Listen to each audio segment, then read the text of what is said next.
When the residential real estate market is a rising market, most people, perhaps with the exception of first-time buyers, are happy homeowners and investors. When the market turns and drops, it is not for the faint of heart. This is how Justice M.L. Edwards begins his reasons for decision. One family, determined to get their dream house, came to be involved in a bidding process and exhausted their capability to fund the acquisition of that residence.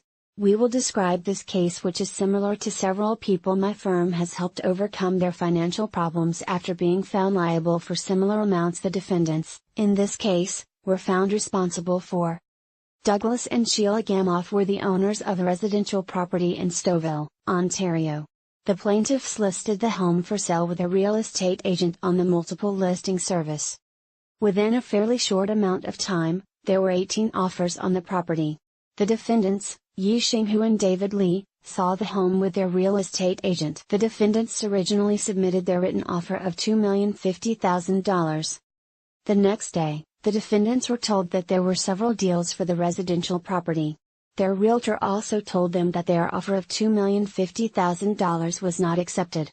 In spite of having informed their real estate agent that they did not intend to end up being in a bidding war, they inevitably submitted a new offer for $2,250,000. The vendors accepted the revised offer. The deal had no conditions. The agreement of purchase and sale read that the purchasers provided a deposit in the amount of $30,000 upon acceptance of the offer. It further read that a second down payment tranche of $90,000 would be made 5 days later. The date for the second deposit payment was subsequently extended for another 5 days. On the exact same day, the defendants called their real estate agent and suggested to him that they thought that they had actually paid way too much for the home. Their issue here was no doubt created by the fact that they had just found out that, a mix of their mortgage loan funding and the value of their house yet to be sold, would not be enough for them to get the essential funding to close on their purchase. As I previously stated, the agreement of purchase and sale did not have any conditions in it to allow them to terminate the agreement and obtain back their first tranche deposit. The agreement certainly was not conditional either on their obtaining satisfactory mortgage financing or the sale of their existing home. That is enough stress to cause anyone to panic, which no doubt led to their buyer's remorse. The purchaser failed to pay the second payment needed by the change to the agreement of purchase and sale. On the following day, the defendants visited the property and informed the plaintiffs face-to-face that they did not actually have the funding needed to complete the purchase. The Gamoffs listed the home for sale again with a realtor on the multiple listing service for $2,250,000. But the market had slowed down. For quite some time, they did not see an offer. They had to lower their list price a few times. Finally, they received an offer for $1,700,000. After some back and forth, the Gamoffs accepted a brand new agreement of purchase and sale with an arm's-length buyer in the amount of $1,770,000. That deal closed.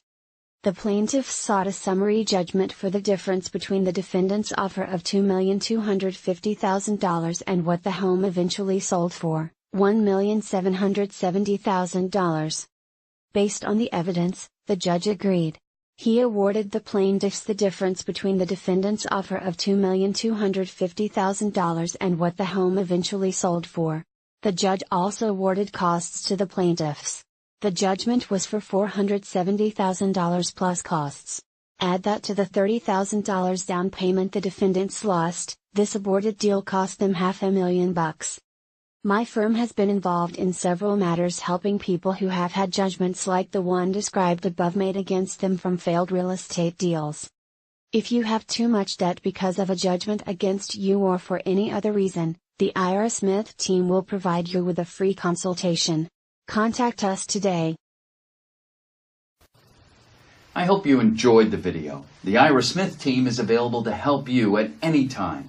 We offer sound advice and a solid plan for starting over, starting now, so that you'll be well on your way to a debt-free life in no time. For more information on a no-cost basis, please visit our website or call us.